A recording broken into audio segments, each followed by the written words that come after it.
Cop kills woman, 5 words leave Muslim lovers furious.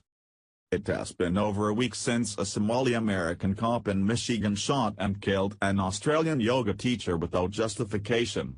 Unfortunately for him, the people in his city just made it abundantly clear that they will not forget what he has done, as signs recently popped up everywhere overnight, and it took just 5 words to leave his sympathizers downright furious.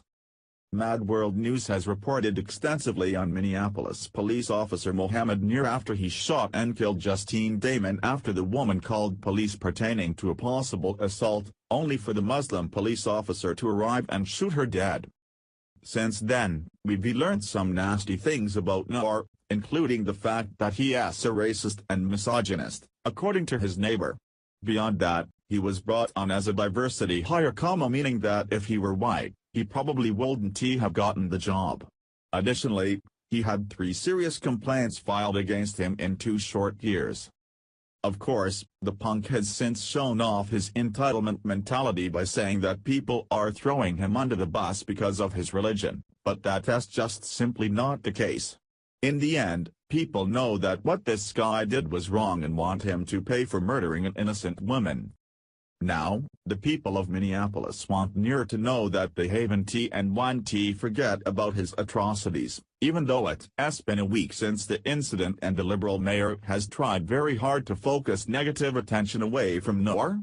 According to Jihad Watch, vigilantes erected fake street signs all over the place and they're pissing off Muslim lovers everywhere. In fact, every time Nir leaves the house, he runs the risk of seeing bright orange signs that depict a police officer shooting guns into the air. As if that wasn't enough to get your attention, what they say certainly will, and the last 5 words are the most important. As News.com.au reports, the signs simply read, "Warning, Twin Cities Police easily startled." For those unaware, the signs are referring to the Minneapolis Police Department statement, which said Officer Mohammed Nir was startled by a loud noise before discharging his firearm and shooting Justine. This whole case is a disaster, which all started with Mayor Betsy Hodges and her desperate attempt to appease the left and their favorite religious group. She paraded Nir around as a political prop when he was hired based on his immigration status and religion, and look how things ended. However, rather than take responsibility for the horrible event that she essentially set into motion, she is trying to force someone else to take the fall by blaming and firing Police Chief Janie Harta. Too bad for her, the chaos didn't stop right there like she had hoped, as people are now calling for her to step down as well. This is the left for you, folks. They ignore the people who warned them against the dangers of their liberal policies, only to watch exactly what was suggested come to be.